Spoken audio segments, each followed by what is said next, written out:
चंपारण की धरती पे दूसरे बैरिस्टर साहब, एक बैरिस्टर साहब जिनका नाम मोहनदास करमचंद गांधी था, और चंपारण की इसी धरती ने उनको महात्मा का उपाधि देकर के पूरे देश नहीं पूरे विश्व में शांति से कैसे क्रांति लाया जा सकता है उसका उदाहरण उन्होंने दिया। ये दूसरे बैरिस्टर साहब जिनका नाम असदुद्दीन ओवैसी साहब है।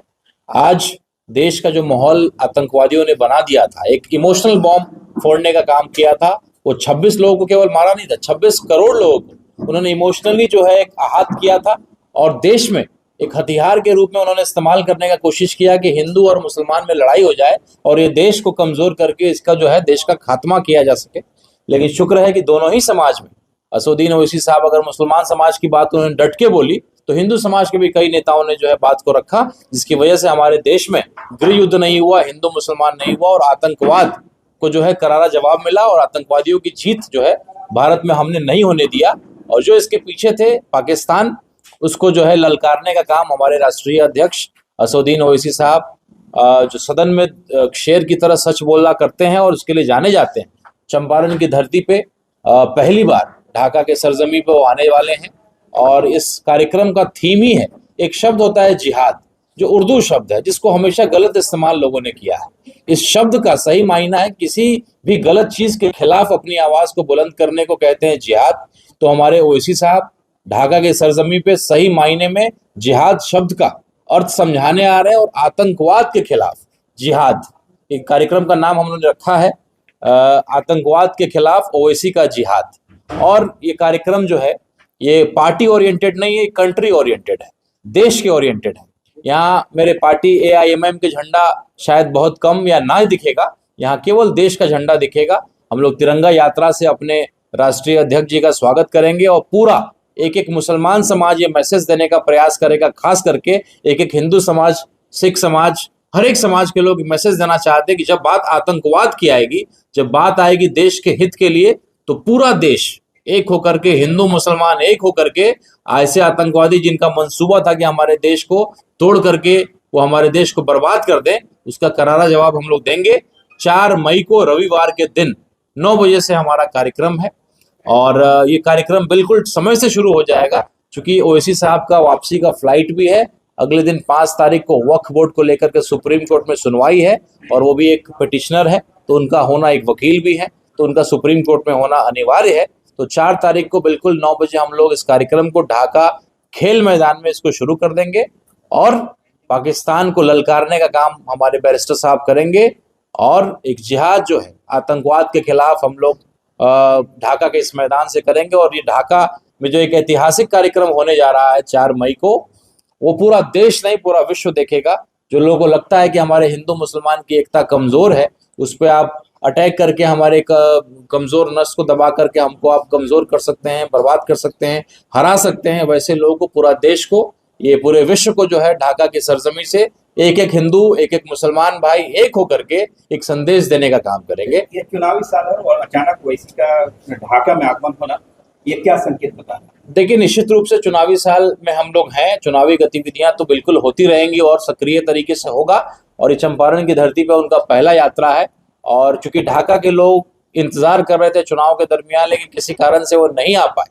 लेकिन मेरी ईमानदारी को, मेरी शिद्दत को देखते हुए मेरे प्रदेश अध्यक्ष अख्तरुल ईमान साहब, हमारे महासचिव जो इंजीनियर आफ्ताब साहब, आदिल हुसैन साहब जो हमारे राष्ट्रीय प्रवक्ता हैं, उन लोगों ने खुद से पहल किया। और असदुद्दीन ओवैसी साहब की इच्छा थी कि मैं चूंकि चुनाव में नहीं आ पाया, चुनाव में 20 दिन पहले इस पार्टी को ज्वाइन किया था, तो मुझे लेकर के कई तरह की बातें होती थी कि मैं इस पार्टी में रहूंगा नहीं रहूंगा, मैं B टीम C टीम, तरह तरह की बातें जो होती हैं। मेरे भाई साहब भाजपा के विधायक हैं, लेकिन मैंने तब भी जवाब दिया था कि मेरे पिता RJD के थे, एक सेकुलर थे, और मेरे पिता अगर जिंदा होते तो आज उन नॉन सेकुलर पार्टियों के खिलाफ ही बोलते, और कैसे हमारा सामाजिक सौहार्द बना रहे उसके लिए ही प्रयास करते।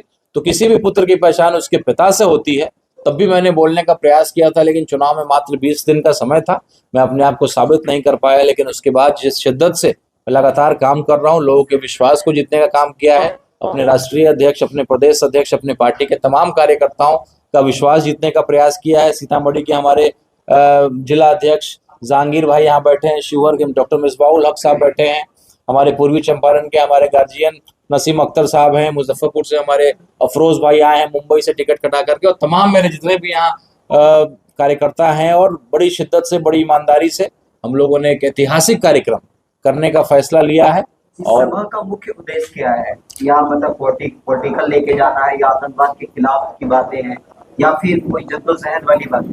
देखिए, इसका मुख्य उद्देश्य यही है कि हम अपने देश को, पूरे विश्व को मैसेज देना चाहते हैं कि हिंदू मुसलमान को आप सोचते हैं कि लड़वा लेंगे, तो आज हमारे बैरिस्टर असदुद्दीन ओवैसी साहब जिस तरीके से पाकिस्तान के खिलाफ दहाड़ रहे हैं, मुझे नहीं लगता है कोई दूसरा नेता, कोई हिंदू नेता भी उतने कड़े शब्दों में निंदा कर रहा हो।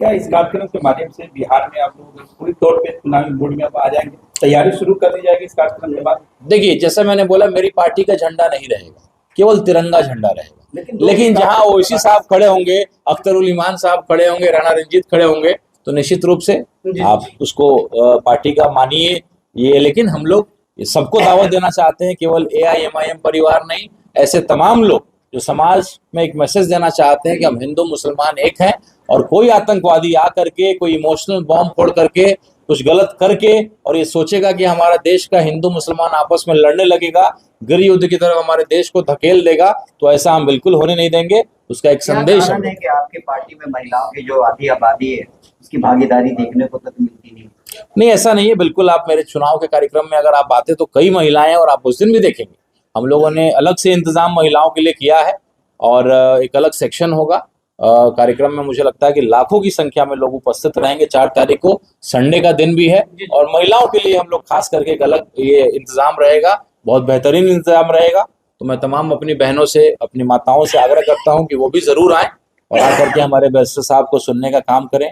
और भी जितने भी लोग आना चाहते हैं, न केवल तिरहुत प्रमंडल, क्योंकि मुख्यतः ये प्रोग्राम तिरहुत प्रमंडल का है, जिसमें 6 जिला पूर्वी चंपारण, पश्चिमी चंपारण, शिवहर, सीतामढ़ी, वैशाली और मुजफ्फरपुर है।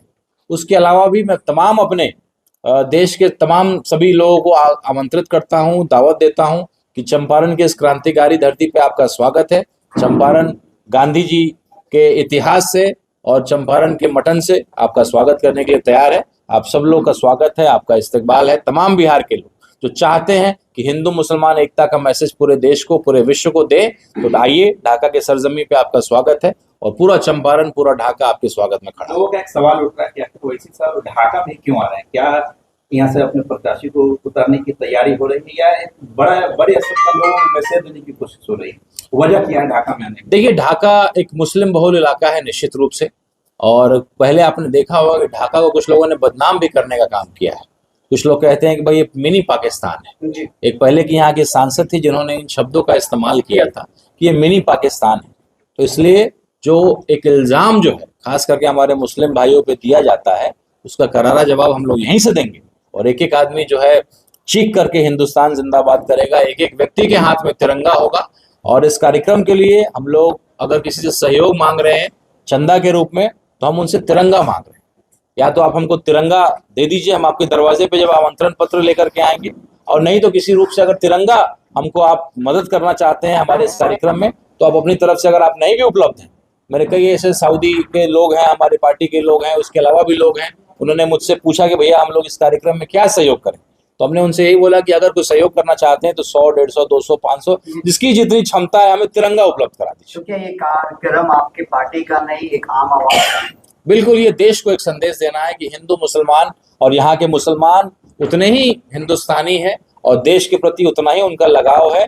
और जब लड़ाई लड़ने की बात आएगी, पाकिस्तान से लड़ने की बात आएगी, तो यहाँ का, हिंदुस्तान का एक एक मुसलमान उस लड़ाई में सबसे आगे आकर के सीना पे गोली खाने के लिए तैयार रहता है और तैयार रहेगा बार बार। ये हमारा कहीं ना कहीं ये एक मुश्किल बात है, हमारे दुश्मन ये काम करने का प्रयास करते हैं कि मुसलमानों को अपनी वफादारी को साबित करना पड़ता है। फिर से मुसलमान अपनी वफादारी को पेश करेंगे इस कार्यक्रम? कर रहे हैं, बिल्कुल कर रहे हैं, और एक मैसेज हम लोग उस दिन देने का काम करेंगे। आप ओवैसी साहब के अगर स्टेटमेंट को सुनिएगा तो आप पाइएगा कितने कड़े शब्दों में पाकिस्तान की उन्होंने निंदा की है, और उन्होंने अपने पूर्वजों की बात भी कही कि हम शुक्रिया अदा करते हैं अपने पूर्वजों का कि आपने जो है धर्म से ऊपर इस देश को चुना। जब धार्मिक आधार पर देश को जब बंटवारा किया जा रहा था, इंडिया पाकिस्तान किया जा रहा था, तो आपने धर्म से भी ऊपर इस देश की मिट्टी को रखा और आप इस देश में रहे। नहीं तो उस देश में जाकर के हम लोग क्या करते?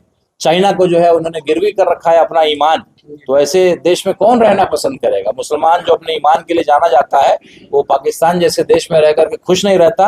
और हिंदुस्तान देखा जाता है कि बीजेपी की सरकारें जब जब केंद्र में रही है तब तक जो है कुछ ना कुछ आतंकवादी घटनाएं घटी हैं, चाहे कारगिल की हो, पुलवामा हो, या बहुत सारे घटनाएं हैं। तो इस बार भी जो घटना घटी है, तो इस पे क्यों नहीं सवाल उठ रहा है कि कैसे आतंकवादी लोग कैसे घुस गए, कैसे मारे गए?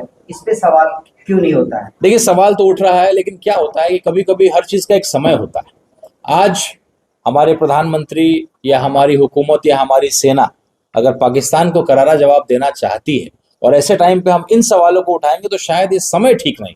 सवाल उठना चाहिए, और ये सवाल मैं भी उठाऊंगा और हम सब लोग मिलकर उठाएंगे। लेकिन ये वक्त है अपने सेना को, अपने हुकूमत को साथ देना कि आप निर्णय लीजिए। आपके हर निर्णय के साथ हम लोग खड़े हैं। हमारे आपसी विवाद है, हम लोग बाद में भी 2-3 महीना 6 महीने के बाद भी उन सवालों पे हम काम करेंगे, लेकिन पूरा देश अभी आपके साथ है। आप बिल्कुल निश्चिंत होकर के पूरी ताकत के साथ आतंकवाद का खात्मा के लिए आप लड़िए। पूरा देश आपके साथ खड़ा क्या मैसेज रहेगा पूरी जनता से? बिल्कुल एक ही मैसेज रहेगा कि आप बढ़ चढ़ करके हिस्सा लीजिए। ये किसी पार्टी का कार्यक्रम नहीं है, हमारे हिंदुस्तान का कार्यक्रम है। हमारे राष्ट्र को एक संदेश देने का कार्यक्रम है कि जितने हिंदू हिंदुस्तानी है, उतने ही यहाँ के मुसलमान भी हिंदुस्तानी है, और इस मिट्टी से, इस धरती से, इस देश से उतना ही लगाव है। इंडिया गेट पे इतिहास दर्ज है कि आज भी कितने मुसलमान भाइयों का नाम अंकित है। दोबारा अगर ऐसी नौबत आएगी तो फिर मुसलमान उसी शिद्दत के साथ पाकिस्तान के खिलाफ, आतंकवाद के खिलाफ, या हिंदुस्तान के हर दुश्मन के खिलाफ लड़ने के लिए तैयार है और इतिहास रचने के लिए तैयार है। लाइक कीजिए, सब्सक्राइब कीजिए एंड शेयर कीजिए।